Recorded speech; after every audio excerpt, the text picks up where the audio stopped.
Welcome back to my YouTube channel. For those of you that are my OG, a big thank you again. Thank you for all that you have been doing. In case you've been actually sharing my videos, recommending my videos to your friends, a big thank you. Please help me more. Uh, take me there. Take me there. Take me there in support, in conjunction with the grace. Please take me to the top. Make me to the top.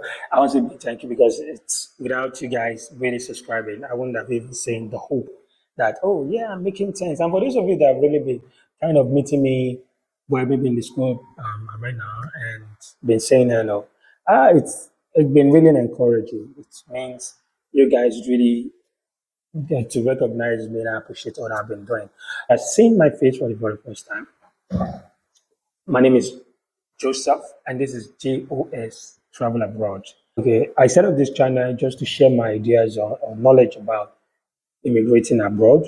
For the fact that I have good relationship with a traveling agency back in Nigeria, and what we've done so far, I just feel the need to start telling people from my experience, particularly the jobs we've done for people who have been able to successfully migrate to Canada. And as I speak to you, my partner and even his family are in Canada. And I have two good, lovely friends who've gone to Canada on a PR status. So I have a lot of all this experience in terms of if you want to enter Canada through permanent residence and through school. But what we do basically is study routes. These are the things that have given us peace of mind. And I have some ugly stories or experience from people who've tried to meet people to help them to work route and they fall into some messy, crazy scam. And I do also have an experience when it comes to that. And I said I'll be sharing my own personal experience, what affected me in the process before I became the person who is at least knowledgeable about these things.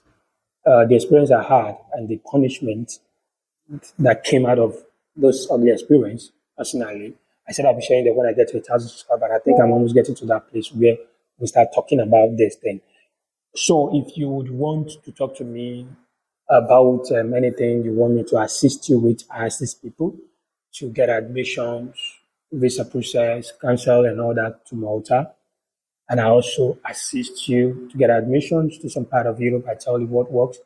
And in particularly in Canada, a lot of recent development in Canada been kind of affecting the kind of decision you should make if you want to migrate to Canada. So if you want a professional advice or consultation, feel free to reach out to me. Okay, now back to this video. Once again, I have some points listed out and I'm looking down on my laptop in case you see me look down. I'm trying to follow through, so make sure I'm not off track. Okay, based on today's struggle, late. One of the things or the reasons why most of most foreign students, international students are struggling is when they missed out or improper planning while coming to Malta. Please learn from my own experience and be very, very strategic while you're coming to Malta to study. If you watch my previous video, if possible, if I can link it somewhere up here, and so I will do, or I'll put the link in my description box. If you watch my previous videos about what Malta can offer you and cannot offer you, you would have understand where I'm coming from. Please do not get yourself too high up there. Reduce your expectation when coming to Malta. Don't carry too many expectations. I'm Malta, is that job in Malta? Can I work in this? No, please wait. Malta has its own beauty. There's a lot of advantage you definitely get why you choose to come to Malta as a student. I'm telling you, be patient. You will enjoy it. Go and watch that video. You will enjoy it. Now, some of these things contribute to the struggle why most of us are finding it hard to really find our feet on the ground when we miss out or why we don't really think or strategize or what are actually the reason behind why we choose to come to Malta. So I want to just list out. First of all, some of us work with those old information about it. Don't worry. You don't want to come and school. You are not interested in studying. You just used to enter. Once you enter with school, you can easily convert. This then on getting here, they discover the things, the formation they were relying on really is not what it is now. The whole scenario is quite different from what we we thought we came up with, or what we were told, what we were convinced. It is a different topic, a different story entirely. Please don't come with that mindset that you will convert from study visa to work permit easily. Please don't come with that mindset. It's becoming really hard. So these are one of the things. Now, when we come with those mindset and we now see that things are not like what we think, we start struggling. Particularly, a lot of us came, we just managed to pay the school fees. Ideally before people would just pay 50% when they get there. After 3 months, they abandon it and start working full time. Now, since it's not like no longer like that, you pay your full year one time visa and you didn't know enough money, you didn't get the job, you're working with those old information that you can easily convert, and you got here, you discover that at least you must finish 1 year or finish your program before you convert to full-time work permit. In those processes, you start struggling to even save to pay your school fees. So prepare very well, be strategic, so you don't come and start struggling here. But another thing that contributes, number 2 point that contributes to foreigners struggling is accommodation. There have been a lot of way if you missed out or you don't really get the ideas about accommodation, they will put you into trouble one way or the other. Please, I think if you're coming into water, please be careful about the decision. You might need to just shelve that your privacy policy first. Now I see the reason why Indians are doing fine when it comes to when it gets to water here.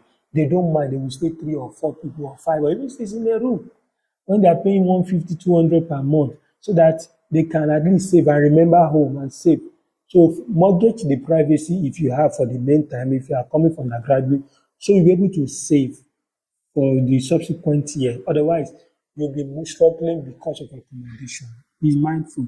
I think you should just, for now, tolerate who you want to tolerate. You better take a best place where you pay 200 to 50, there will be something left for you. Otherwise, all your money, the money you are making as a part time, whatever time you're working, will be going for accommodation. And you'll be moving, once you break the rules of the accommodation, the deposit goes. So you start paying accommodation here, deposit there, paying to change card. So please, that's one other thing. And secondly, the nature of work. Most of those times, the kind of jobs you are looking for to get are having these conditions. Some of the jobs will come in that for you to work as a reception or front runner or places that are always in the open customer care, you need Maltese language knowledge. So that now will limit us to the jobs that will not require those kind of say you must understand Maltese. We start looking for jobs in the back end like kitchen helper and all those things. Some of these kitchen help, these jobs really might, so let's be fat. Some of them are not easy, particularly kitchen help and all those stuff. You see some people coming in, they just work, they are already tired, lose that. And some of them want to give them more time. You work, you're tired, you're struggling, and then you remember you are a student. There's a particular assignment you want to do, you've not done it. You get to school, you start missing class because of the thing is telling on your body. You are just struggling to match it up. You know the reason is some of us that are coming from, let's use Nigeria as a case studies. We didn't really grow up with that. We were not trained to work and study at the same time. Most of us, when we are going to school, we just go to school full time and we start depending on our siblings, our parents, our brothers and sisters. They'll be sending us living allowance, pennies, and all those stuff. But now, in a place where you need to be on your own, you have to struggle to pay your bills and also probably support your tuition. You will see that at first you will struggle to understand how the system works. You want to attend class, immediately you leave class, you need to go and do your part-time job. Then you don't even have time to really do well to get a good grade. So these are the things that is making a struggle. So because of that, and maybe you get home again, the place you got, your roommates, they are noisemaker, they organizing everywhere, your brain, mental health. So be strategic about these things. These are the things that contribute to real struggle. And then the other one now is that since we do not really know, we do not have this information, upfront, we found that conversion is not easy. We come here and we now start struggling to adjust to the new rules. Make sure you work to get a good grade so that when you're applying to convert from a student to full-time work, your visa will not be refused. All these things really is affecting mental stability and your mental health in general, and the fact that you don't have choice, you need to either finish your program or finish a year to get a certificate and the letter of completion before you can convert to work permit. So the fear of what will happen if your grade is not good, what will happen if you didn't get a job within 10 days after completing your programs really could be depressing. So please calm down, start preparing your mind towards all these things. Prepare your mind and get all this information and know that these are the things that you will face. So prepare so you will not come and fall into it and be more like you amazed by the development and start affecting your state of mind. The area of the bureaucracies and the law thing, you remember there's an application that was the news about 100 foreign drivers who submitted for work permit through the driving sectors and a cab and they were refused. They gave reasons that that sector is overpopulated, saturated, they don't need, it's not like one of the occupation in demand. And another reason I learned was that these are foreign cab drivers. They have the one they call the white cab, which is more or less like their own cab sectors. So the foreign cab section department is becoming too much more than the white cab. So they are refusing application based on that. And most of these people, like the Indians, came depending on this place to just apply for work permit and start living on, and then thinking of bringing their family and all that. So a lot of since there is high levels of visa on that place, it's becoming really confusing now. Some of them are refused, they start living illegally. They just don't know what to do. How do they take care of their family? What's the next thing to do? So the best way is how to go about it. And we mentioned that probably more like a recommendation. Another thing that is contributing to it is the agitation of the citizens. The citizens are feeling overwhelmed now. I think the pressure of becoming hard getting to UK, Canada coming up with policy left or right, USA is hard getting. So the next English country to get in easily is Malta because Ireland, Republic of Ireland to have our own policy. That's why you see that Malta is having this huge pressure of people not seeing it as the best option to look at. So the levels of foreigner, statistically, it was mentioned in one news outlet that they're having about over 150,000 foreigners. 20% of the populations are foreigner. About 150 foreigners, 50,000 foreigners to a population of 500. So imagine. So the citizens are actually agitating that they are taking all their jobs. They are now struggling. They can't even get jobs in all these offices before you know, because the employers are interested in recruiting foreigner because it costs less. There are some things the citizen will not tolerate from the employer.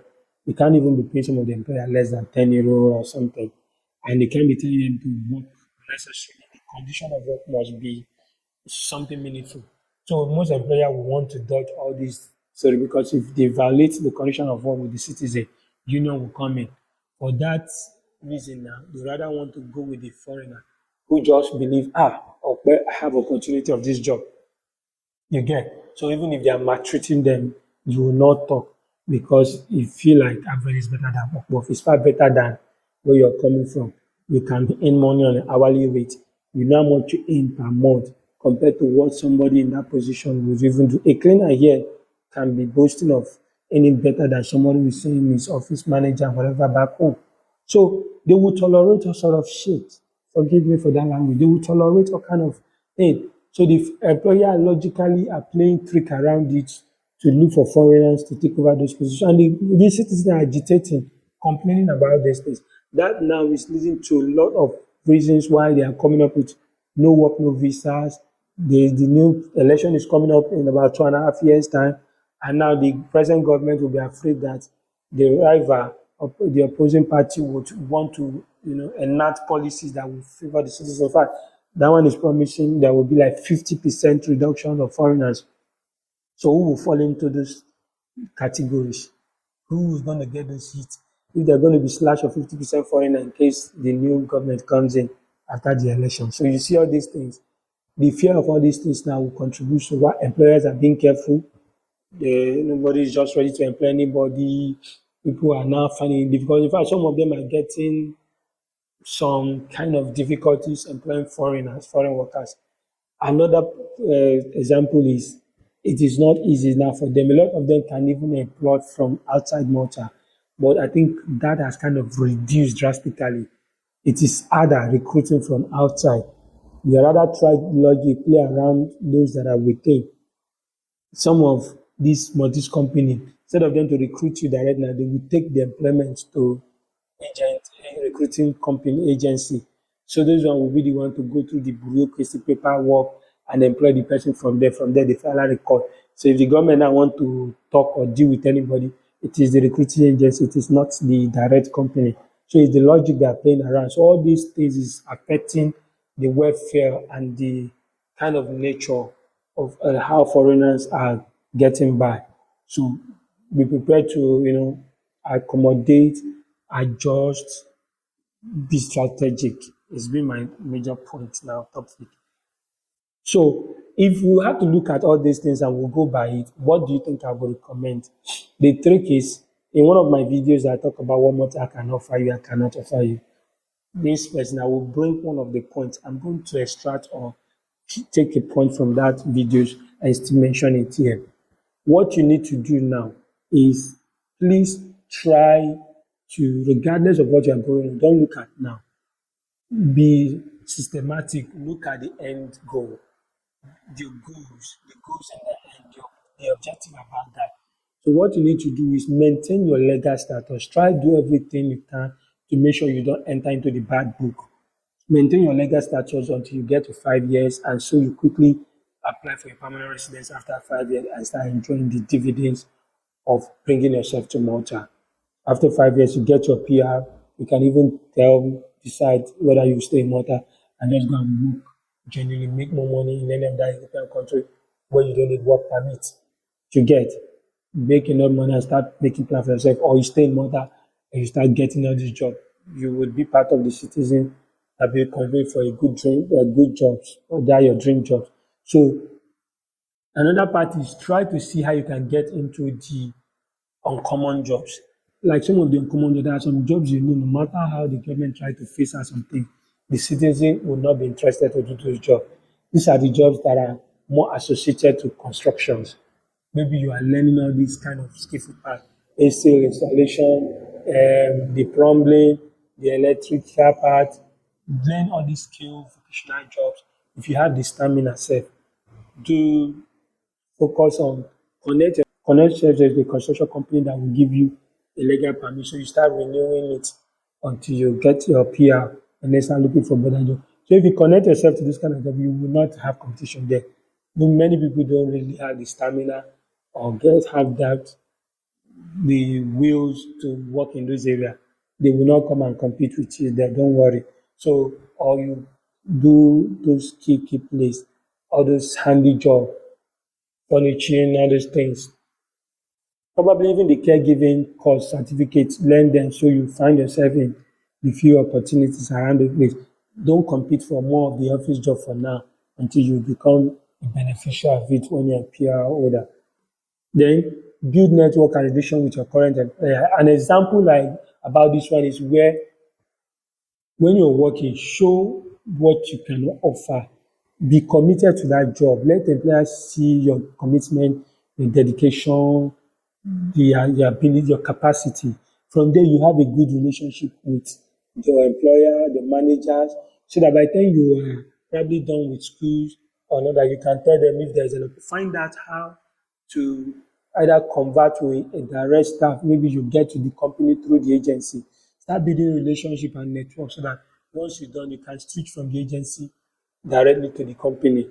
That's where what I'm saying. I know what I'm saying in that regard. Some of the employer will say because of the strong relationship they have with the agency that brought you, it might be hard. So you have to get out of the agency first, then do something else. Few months, you now come to them, so they don't get to be fined based on breaching the agreement with the recruiting agency. But if it is agency that will not give you more difficulties, some agency will tell you if you switch, they lobby to switch from them directly to the client, to the employer, you might pay a fine of maybe €1,000. Prepare yourself towards the whatever the outcome. So you just switch. Okay. Then the final one is tap into the hidden benefits of some occupation. What I'm trying to say in this aspect of tap into the hidden benefit is this is becoming difficult to like those people that are interested in cab driving, delivery, which require you to have driving license. You cannot work as a full time in this place. Just do something. Look for a job that would give you that full time work permit. Malta allow two set of job. You can work one full time and one part time.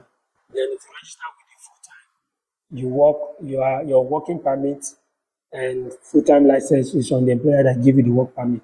Then you just need a secondary permit to do part time with the other company where you do part time job.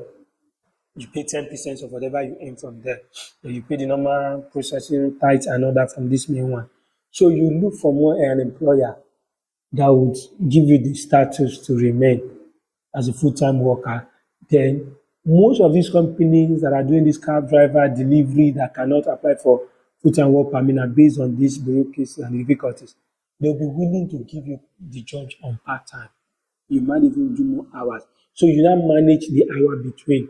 You are attached to this one full time, then you apply for those delivery jobs, car driving jobs, and all that as a part time. You register as a part time and then work your hour out with both employer. It's legal. So these are how you tap into those hidden benefits. I think this is where I'm going to stop. Thank you for watching up to this moment. The videos I know are definitely long, but I appreciate you being patient to watch up to this end. Then until we meet again in my next video, I'll say thank you and bye for now.